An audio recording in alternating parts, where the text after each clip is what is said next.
बोलिए अम्बे मात की जय हो। इतनी जयकारा नहीं आते इसलिए माता रानी कैसे ही बोलिए अम्बे मात की जय हो। चलो आओ खल्लारी के सुंदर बगिया माँ माता रानी ला उतारे के एक छोटे से जतन करथन और माता रानी ला बुलाथन और माता रानी ला उतारथन डोंगरी ले हो मैया अम्बा माई उतरी है बाग में हो मां। बोलिए अम्बे मात की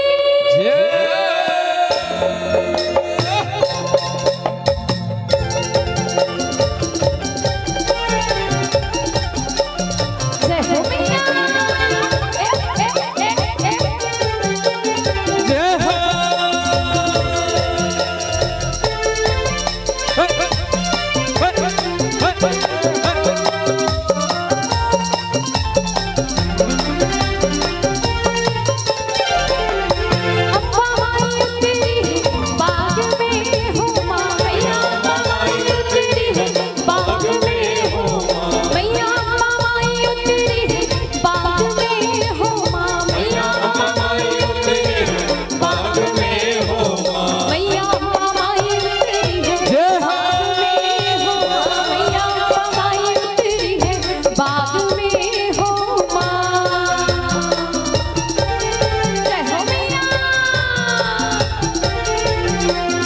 मीठी मीठी ताली के सहयोग के साथ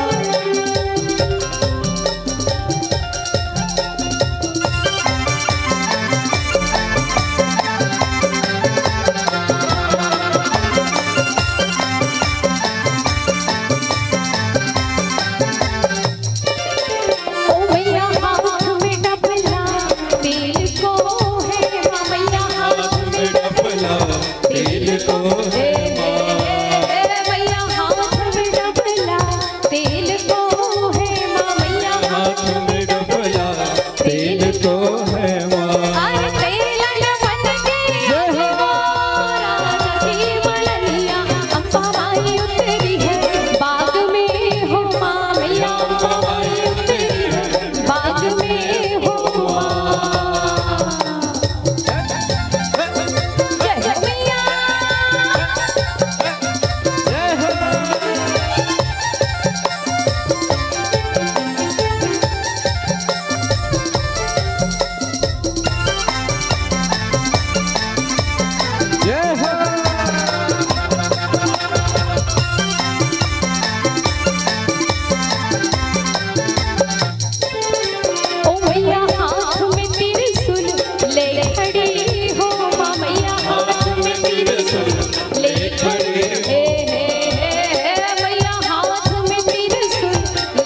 बोलिए अम्बे मात की,